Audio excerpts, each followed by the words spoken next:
everybody, welcome to the course. So today I was going to talk about something known as representative formulas. So what would be considered a representative formula? So I know this is a term that we don't hear very often, but it's something that you've probably been exposed to without having a specific name given to it. So this term representative formulas, so it's just something that I like to call it. So basically means that these formulas are representing how to treat a specific disease or a specific pathologies. So these representative formulas can also be seen as teaching formulas. So they're seen as teaching formulas because they are a way of getting the principle of how to treat this specific pathology. So what do I mean by that? So one, some of the very common representative formulas would be formulas for pathologies such as spleen qi deficiency or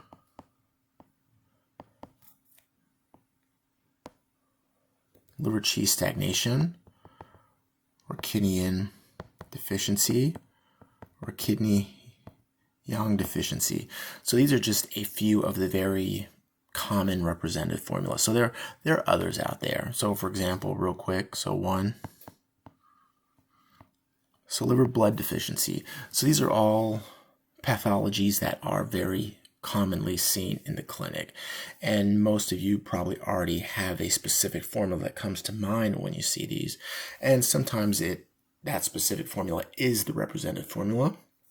Sometimes it's just a formula that you think of that's very good at treating that specific pathology,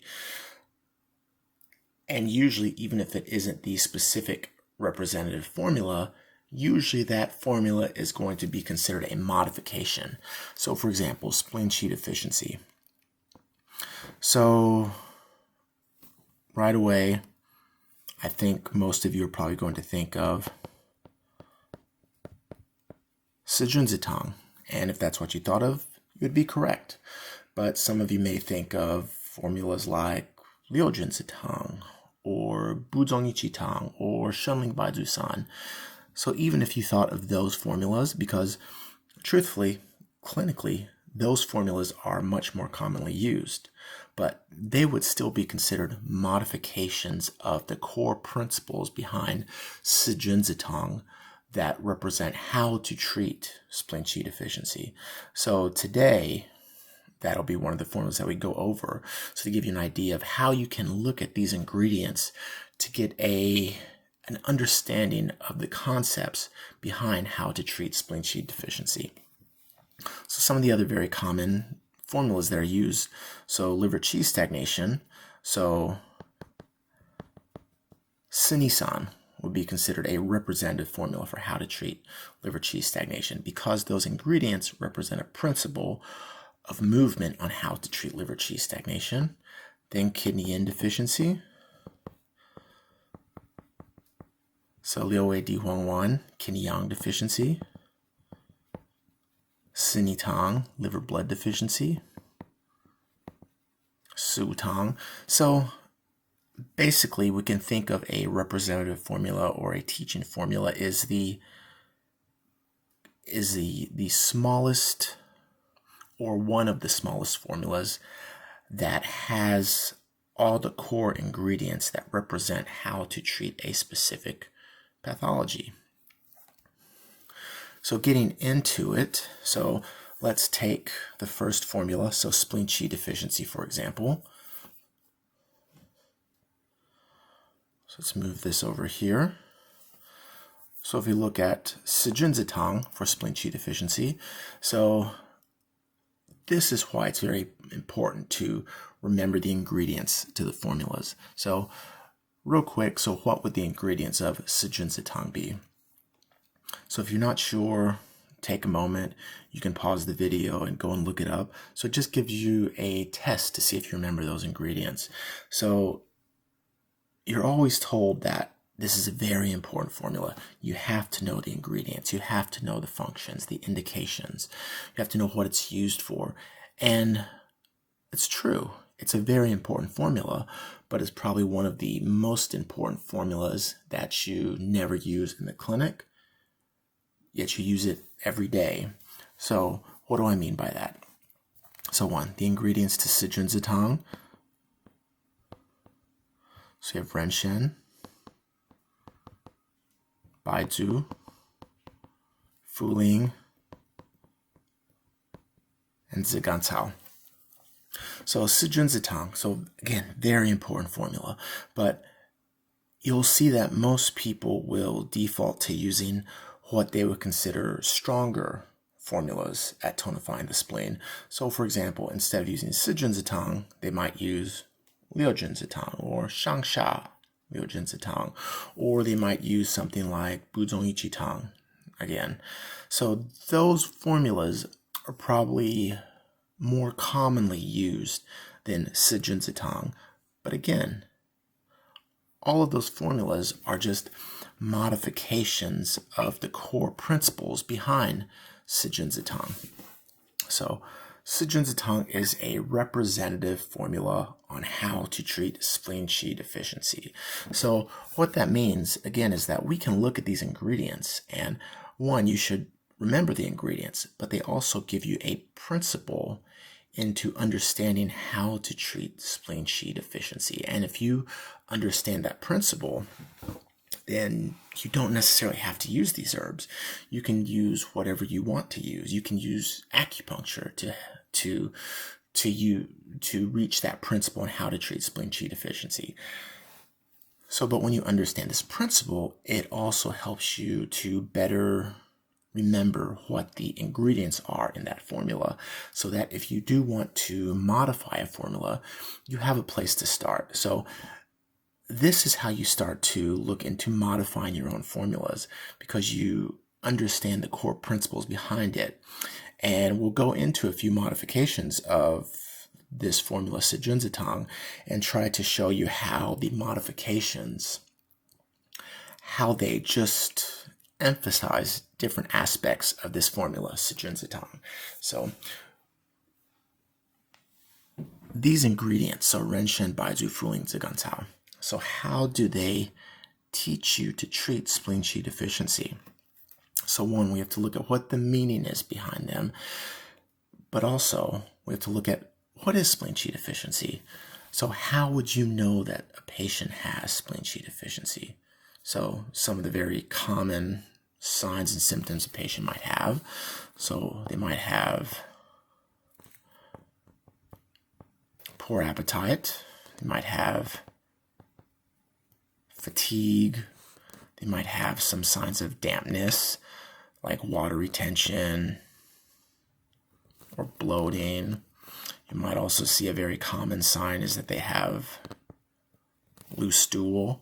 So these signs, they represent that the spleen qi is deficient. It is no longer able to process the foods, the nutrients, the water that you're putting into it. So what starts to happen is that water backflows into the body. So you have more retention of fluids, retention of dampness. And remember that dampness, it's very heavy, it's very turbid in nature. So it, one, not only slows down movement, but also weighs down. It's heavy. So it's preventing the spleen from being able to function properly. So you can think of that, it's trying to process this dampness that's being generated, that when you put more food into it, it causes bloating because you're unable to digest this new food. But at the same time, your appetite is going to be more poor because it doesn't want more food. It wants to finish what's already inside the body. So it's saying, hey, don't give me any more. I'm working overtime. So again, this dampness is very heavy. So you're not really going to feel like wanting to go out and do much. So you're going to feel tired. You're going to feel like you don't really have enough energy because you have this dampness that's weighing you down. And then also, so this dampness has to find a way out of the body.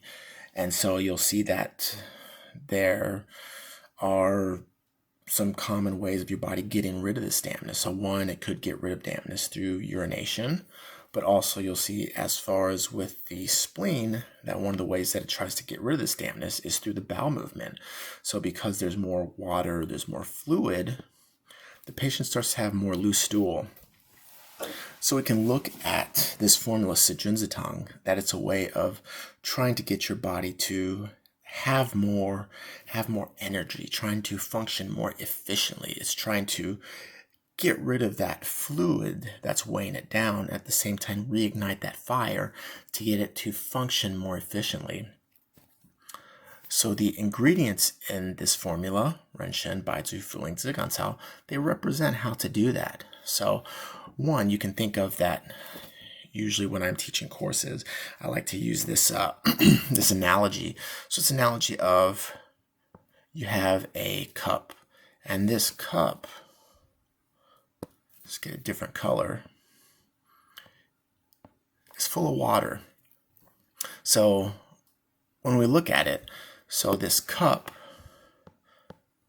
represents the spleen, and the water represents the dampness. So when you're looking at this cup, you are thinking to yourself, I want to get the water out of this cup because I want to be able to put more water into the cup at a later time.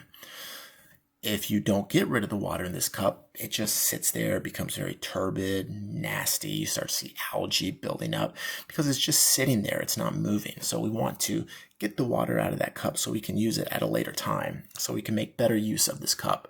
So it's the same thing that's happening with the spleen. So think to yourself, this cup is full of water. How do I get the water out of this cup? And it's not a trick question. So the very first thing that you could think of is that you turn the cup over. So when you turn the cup over, the water comes out of the cup. You're turning the cup over to get the water out. So this would be the first action that we're using. So this is actually the action of Ren Shen. So it tonifies the Yuan Qi.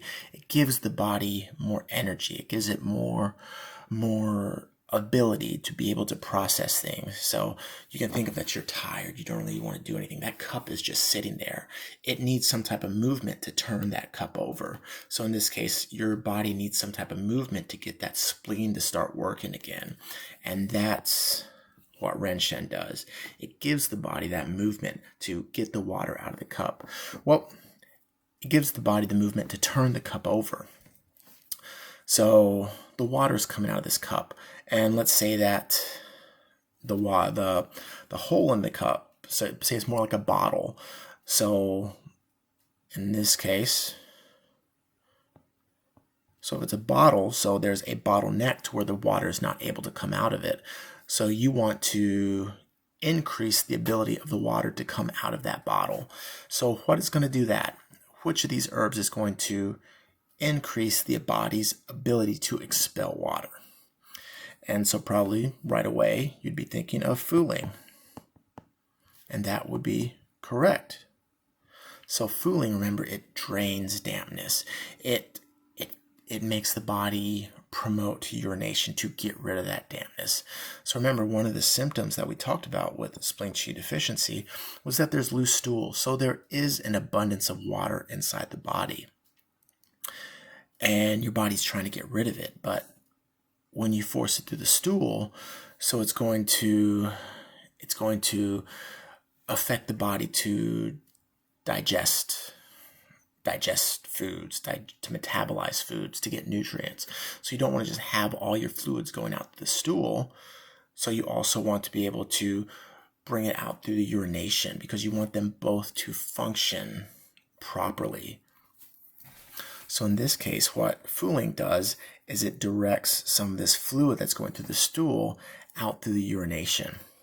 And we're using Fu Ling in this case, so by promoting urination, because this is spleen qi deficiency, so it's not spleen yang deficiency. So the yang, especially the kidney yang, is still strong at this time.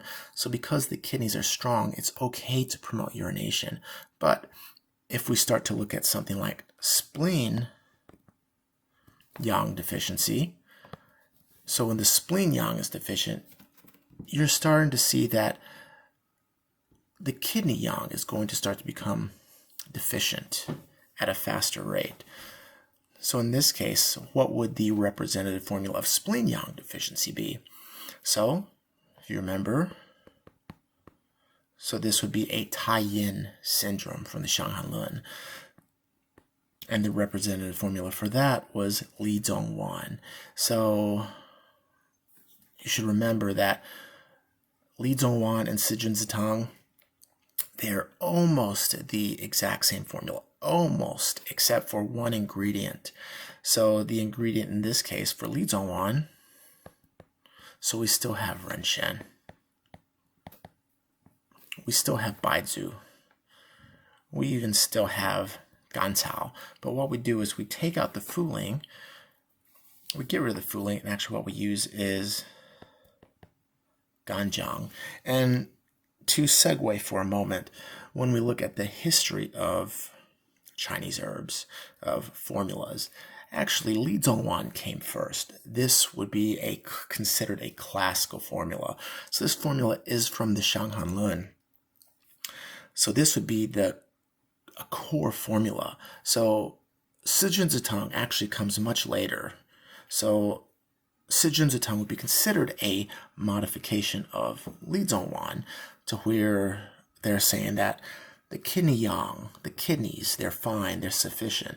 It's just the spleen that's affected. So don't want to use ganjiang, which is drying up the dampness through warming up the spleen. Instead, they're going to use Fu Ling to promote urination to drain dampness. So that's a key thing to keep in mind, is that depending on the terminology that you're using, so if you are draining dampness, you are doing it through a specific organ. In this case, you're using the functions of the kidney and the urinary bladder to be able to complete that treatment principle. So that would be Fu Ling's use. So getting back into that, so let's get rid of this over here. So Fu Ling is draining the dampness. But when we look at this cup, so after you pour out the water from the cup or from the bottle, is the water completely gone? Is it completely dry? So no, it's not. There's still going to be droplets inside there. And if there's too many droplets or water residue, so you'll see that it can also start to mold, it can attract algae, it can start to, it can make the cup look like it's not really in a pristine condition. So what you'd want to do is you'd want to take a towel and you put it inside there, and you want to dry the cup off completely.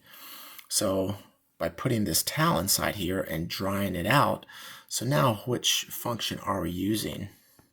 So in this case, we're looking at Baizu's function of drying the dampness. So Ren Shen is promoting the movement, Fu Ling is draining the dampness, and Baizu is drying the dampness. And one thing to keep in mind is that while each of these herbs is doing this specific function, they also all have the function of tonifying the spleen as well at the same time. So Ren Shen is tonifying the spleen, tonifying the yuan qi. Fu Ling, draining dampness, also tonifying the spleen. Baizu, drying dampness, also tonifying the spleen. So, because you have to remember that all of these movements that are treating these conditions are in the background of spleen qi deficiency. So it's a deficient condition. So it's not an excess condition. So if it was an excess condition, you start to see that maybe we don't want to use Ren Shen. Maybe we don't want to use Fu Ling. Maybe we would want to use Zu Ling instead, which drains dampness, but it's not tonifying. It's stronger at promoting urination. And maybe we don't want to use Baizu since it's in excess. Maybe we want to use Tangzu, because it's, again, stronger at drying the dampness. Because in the case of these two herbs, there wouldn't be a deficiency that's present. So that's why it's important to know the functions of these herbs that you're using to see when they're applicable. So we've gone over so far Ren, Shen, Fu, Ling, and Baizu. So we have one more herb, so Gancao. So what is Gancao's function? So you'll see that Gancao, the very common function that it has is that it is a harmonizer. It harmonizes all of the other herbs in the formula. So what does that mean that it harmonizes? So do we just throw it in there?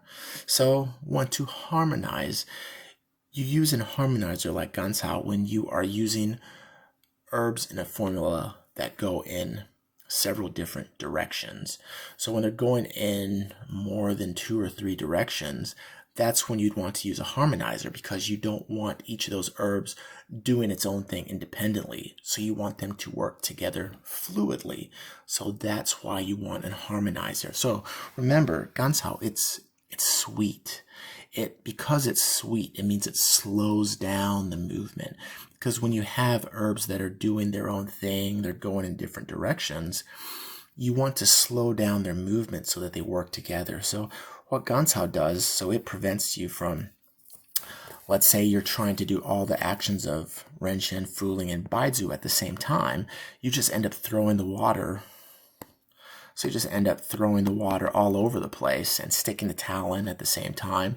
So everything's trying to do its own thing, irregardless of the other herbs inside that formula. So what Gancao does, it slows down the movement. It harmonizes the movement so that they all work together. So this sort of gives you the treatment principle behind how to treat spleen qi deficiency. So what I was mentioning before about the modifications, so we know that if there is a specific symptom that's stronger, that's more pronounced, that we want to focus more on that symptom. So in the case of what we were just talking about, let's say that there is more dampness than we previously thought. So there's spleen qi deficiency. Let's move over here. So now we are changing our diagnosis. So there's spleen qi deficiency with internal dampness. So by knowing the diagnoses to each of these formulas, then right away we should know which formula it is that we would use to treat spleen qi deficiency with internal dampness. So if you are thinking Shenling Baizu San, so you would be correct. So Shenling Baizu San, so remember the diagnosis for when to use this formula is for patients that have internal dampness with a background of spleen qi deficiency. So we give it the diagnosis of spleen qi deficiency with internal dampness, or you'll also see with internally generated dampness. So what it means is that the spleen, again, is not working properly, that we're starting to see more dampness show up in the body. So it's not an external dampness, so it's an internal dampness, which means it's an inability of the body to process that damp, so it starts to show up. So Shenling Baizu San, one of the key symptoms, so it has a lot of the same symptoms of spleen qi deficiency. So poor appetite, bloating, they might have indigestion. But the key sign is that they have more severe loose stool, also bordering on diarrhea. So in this case, there's more significant loose stool. So it's almost to where there's diarrhea. So all of this dampness inside the body, it's going out through the stool. And so you don't want to have that happen. So if you remember Shenling Baizu San, what it does is it stops diarrhea by promoting urination. So, and also tonifying the spleen. So but its key thing is that it's promoting urination to get rid of that dampness, and has herbs inside there that are going to, so if we look at the ingredients of Si Jun Zi Tang, so again, Shenling Baizu San, so it has all the same ingredients of Si Jun Zi Tang, but it has herbs in there that are going to enhance the effect of Fu Ling, also enhance the effect of Baizu to an extent, because we want to more strongly get rid of this dampness inside the body. So what would the other herbs inside of Shenling Baizu San be? So we know that there is Si Jun Zi Tang in there. So Ren Shen, Baizu, Fu Ling, Zi Gan Cao. But then also we have Shan Yao, Bai Bian Do, Lian Zi, Yi Ren, Sha Ren, and Jie Gong. So these herbs inside here, so if we look at Yi Ren, so this is going to also promote urination, while at the same time helping to solidify the stool. Lian Zi is also going to help to promote urination, help with the stool. Bai Bian Do also help to promote urination. So we can see that these herbs, so they're helping to enhance Fu Ling's effect. So if we also look at Shan Yao, so remember Shan Yao, it also tonifies the body and also stops diarrhea. If we look at Sha Ren, so remember Sha Ren, it also helps to regulate the qi and also helps to dry dampness. And then Jie Gong. So Jie Gong here, so remember it has an upward effect. So if we look at Shenling Baizu San, because we have more loose stool, we have more diarrhea. So what's happened is this dampness is accumulating and it's sinking downwards. So the spleen qi is sinking, which is what's also contributing to this diarrhea. So not only are we draining dampness and drying dampness with these ingredients, but we're also having a lifting effect. So in this case, we have Jie Gong, which is going to lift upwards to help to rectify this diarrhea and help to prevent the spleen from sinking. So by guiding the qi, spleen qi, to the lungs. So as you can see, so when we look at these, this can give you a basic principle on how you would go about treating spleen qi deficiency, and then how you would go about modifying a formula like Si Jun Zi Tang to get the effect that you're looking for. And so all of the different modifications of Si Jun Zi Tang, or all of the herbs they're using for spleen qi deficiency, would still fit into this principle.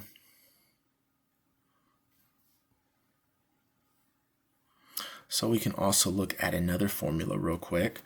So we can take liver qi stagnation, for example. So in this case, we can look at the formula of Si Ni San.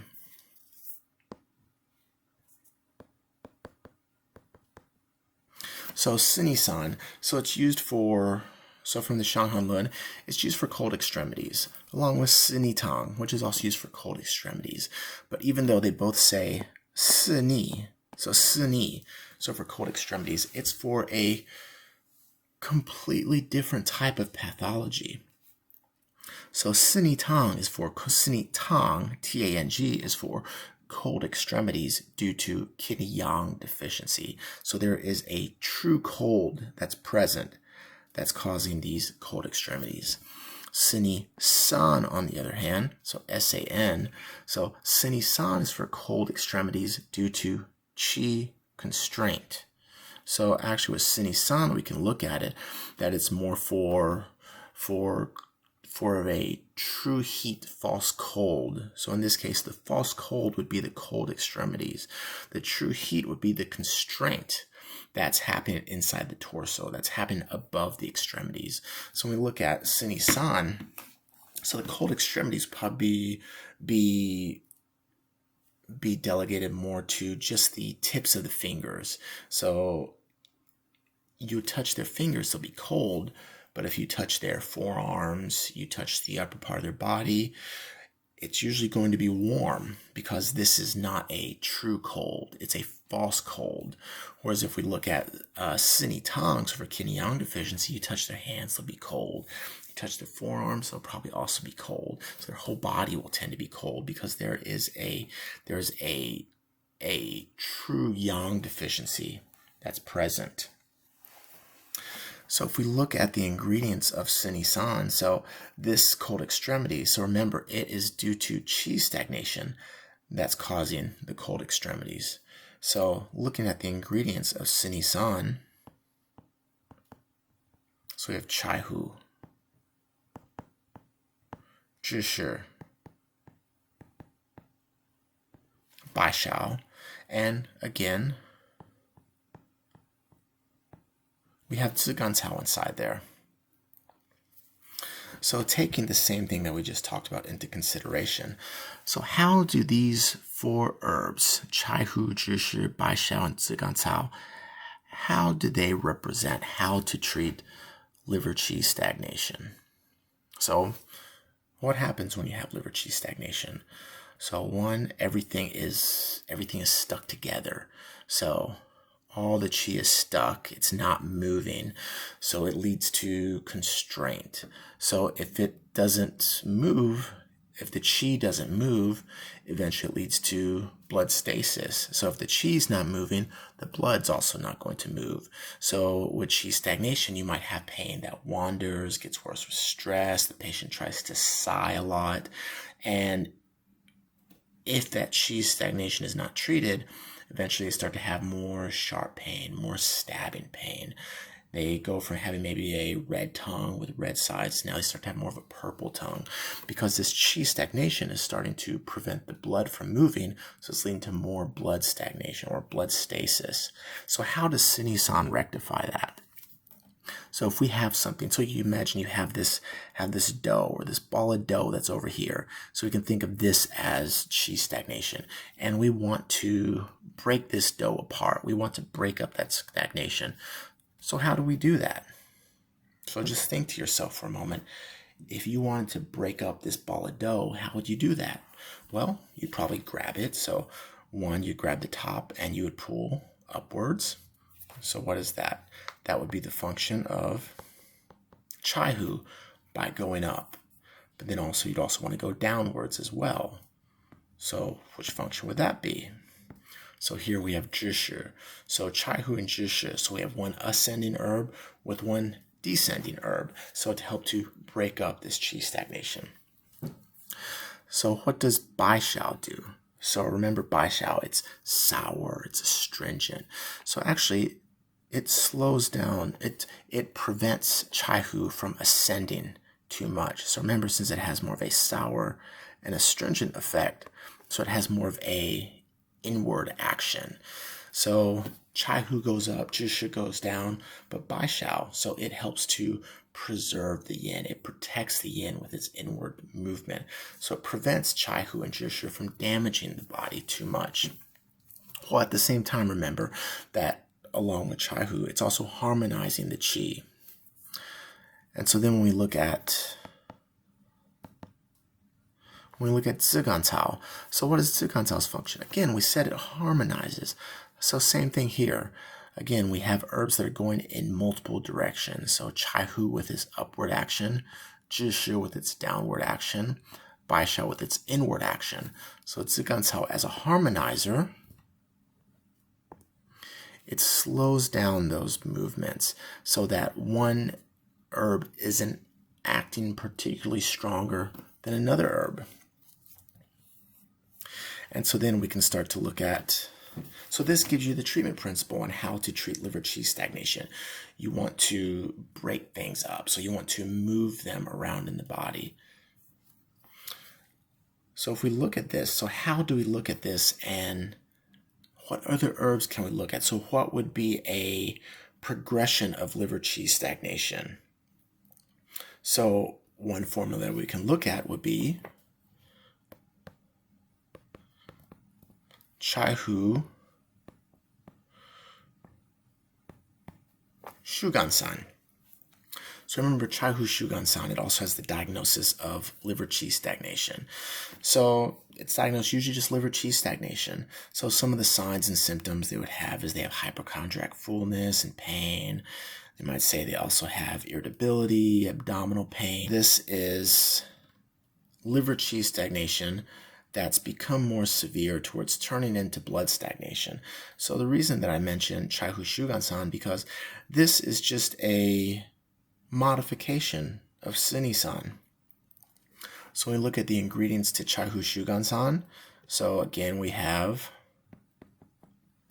Hu. We have, so in this case, instead of Zhishi, we have Zhike. We still have Bai Xiao. We have Gancao. So what other herbs are we adding into here? So we are adding Shangfu,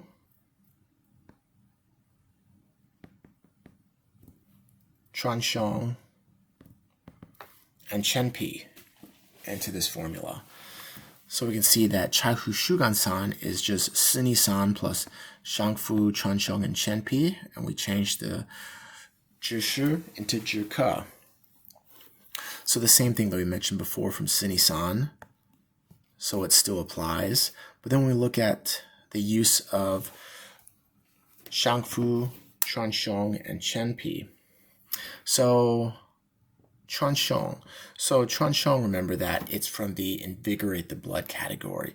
So again, what we're starting to see is that this qi has stagnated and is starting to lead into more blood stagnation. So that's what Hu Shu Gan San is doing. It's starting to focus more on not just moving the qi, but also prevent the blood from stagnating. So it's starting to move the blood a little bit. So remember that Chuanxiong, so invigorates the blood, but also helps to move the qi while at the same time stopping pain. Then if we look at the other ingredient, so Shangfu, so remember Shangfu, so it helps to regulate qi. So regulate qi, but also helps to alleviate pain.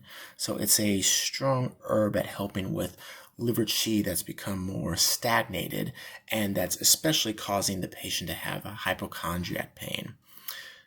And then if we look at the herb Chenpi, so again, Chenpi, remember that it also helps to regulate the qi, but it also helps to dissolve phlegm. So in the case of Chenpi, so when you have qi that stagnates, so one thing that starts to happen is you start to have phlegm. So actually with phlegm, usually when you have a pathology of phlegm, you want to look towards regulating the qi. When you have a pathology of dampness, you want to look towards treating the spleen. So it's important to remember those. So dampness has more of a downward attacking effect. Phlegm actually tends to attack upwards through the triple burner. So that's why when qi is stagnated, it allows for the phlegm to accumulate and it goes up along the triple burner. So you start to see that phlegm, remember, it's generated in the spleen, but where is it stored? So it gets stored in the lungs. And then from there, what happens is that patient can start to have, maybe they have plum pit qi, maybe start to have more nasal drainage. You start to see more of a thicker tongue coating. You might also see they might start to have more dizziness. So these are signs of this phlegm, which is attacking upwards. So we have something like Chenpi, which will regulate qi, but then also helps to resolve the phlegm. So we can see how Hu Shu Gan San, it's focusing on this progression of liver qi stagnation. Now, we mentioned these two herbs so far, so Si Jun Zi Tang and San, so how they represent a treatment principle. So far a treatment principle on how to treat spleen qi deficiency, a treatment principle on how to treat liver qi stagnation. So one thing to keep in mind is that think about how we can use this clinically. So again, very rarely will you have a patient that comes in with just a pure spleen qi deficiency pattern that fits into a Si Jun Zi Tang formula. Also, very rarely will you have a patient that comes in with just only a liver qi stagnation pattern. So usually patients that come in, they'll tend to have combined patterns. So what I'm going to introduce next is how do we combine these clinically? So one, we'll look at a formula that you will probably all be familiar with, but try to think about how you can use that concept to construct your own formulas. So let's say we have a patient that comes in. So this will be a very common scenario. This patient has liver qi stagnation, but they also have liver blood deficiency. And on top of that liver blood deficiency, they also have spleen qi deficiency. So we have three patterns here that the patient is coming in with: liver qi stagnation, liver blood deficiency, and spleen qi deficiency. So far, based upon what we've talked about, we can think, what would the representative formulas for each of these pathologies be? So liver qi stagnation. So remember, we mentioned Shen. For spleen qi deficiency, so remember, we talked about Si Jun Zi Tang. So liver blood deficiency, we have not talked about it, but we introduced it. So remember, for liver blood deficiency, it would be Si Wu Tang. So what you could always do is you could just give the patient, so let's say liver qi stagnation, liver blood deficiency, spleen qi deficiency, that all three of those were equal in the patient.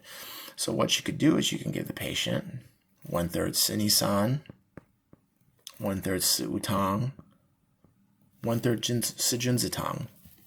So if you wanted to, you could always do this. So this would be known as a Fang Jia Fang approach, or a prescription plus prescription approach. So you'll see this type of method of modifying and prescribing formulas. So it's very common in Taiwan, where they use primarily granule extracts to create their formulas. So they'll combine formulas instead of herbs.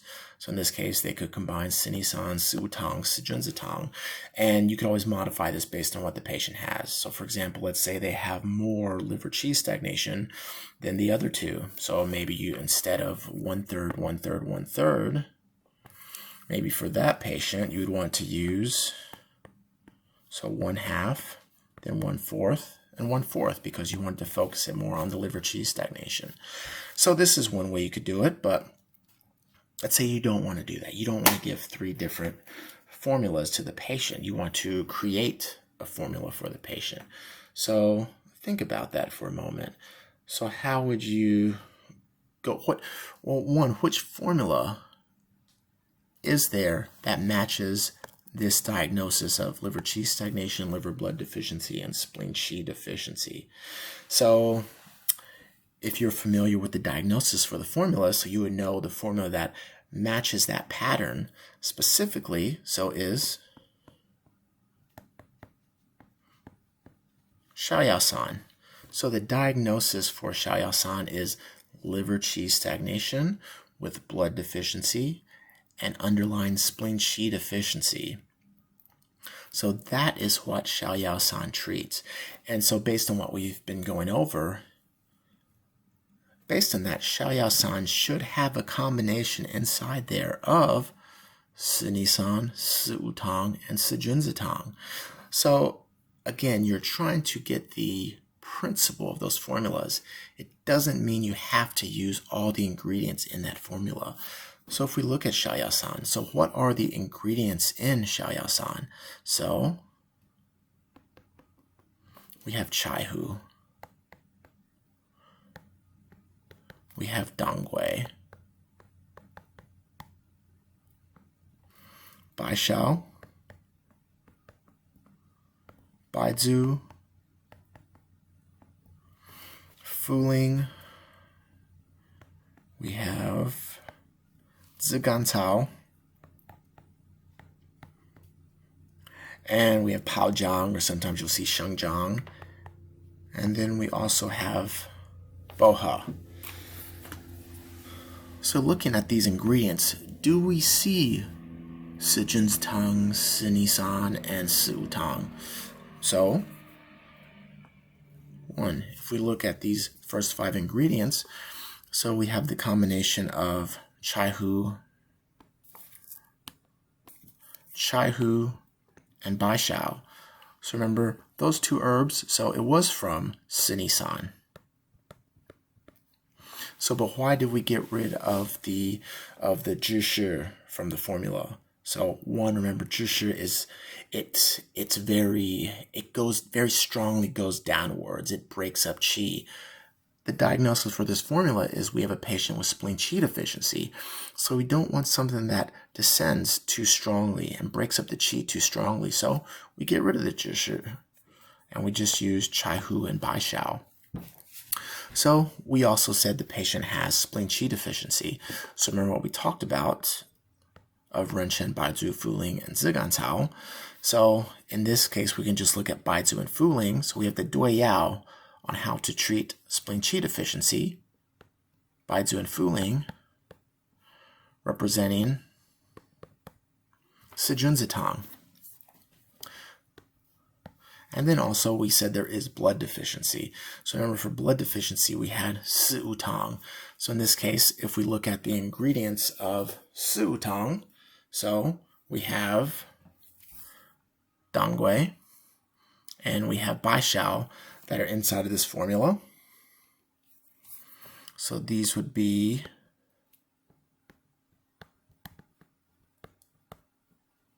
Si Tang. And so which herbs are we missing from the formula? So we'll see that we are missing Bai Xiao. I'm sorry, we're missing Shu Di Huang and we're missing Chuan Xiong. So why would we get rid of Shu Di Huang and Chuan Xiong? So again, remember we have an underlying spleen qi deficiency. So Shu Di Huang, it's very cloying, it's very heavy. It requires a lot of spleen qi to be able to digest it. So if the patient has spleen qi deficiency, you wouldn't necessarily want to give them a formula that has too much Shu Di Huang inside there, because it's going to be very heavy and it leads to more qi stagnation, more bloating. So because there's spleen qi deficiency, so we get rid of the Shu Di Huang in this case, because we don't want something that's going to make the spleen have to work harder.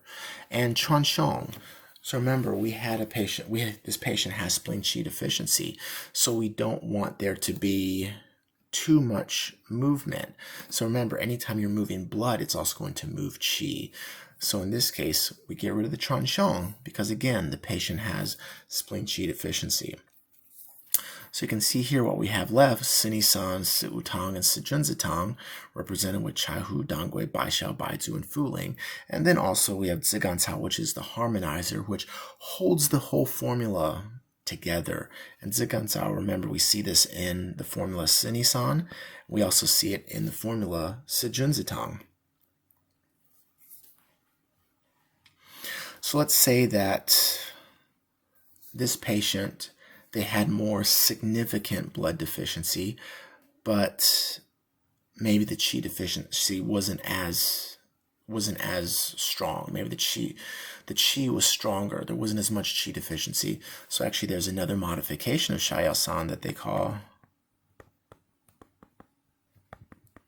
Hei Xiao Yao San, which is the black Xiao Yao San. So in this case, they add the Shu Di Huang back into Xiao Yao San, or back into Si Tang and into the Xiao Yao San. So then that more strongly makes up the formula Si Tang with its inclusion of Shu Di inside there. And then you have Hei Xiao Yao San. So we talked about these first 5 ingredients. And so we also have the additions of Pao Jiang and Bohe. So Pao Jiang is actually going to assist Baizu and Fu Ling at helping to warm up the body, helping with the spleen.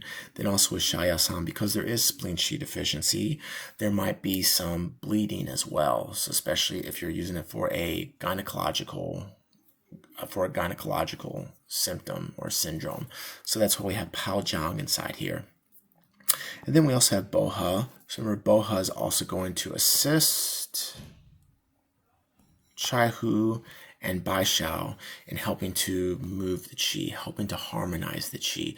But it's also very light in its action as well. So because Boha, remember, it's mint, it has a very light effect.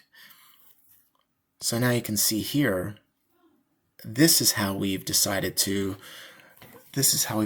treat liver qi stagnation, spleen qi deficiency, and liver blood deficiency.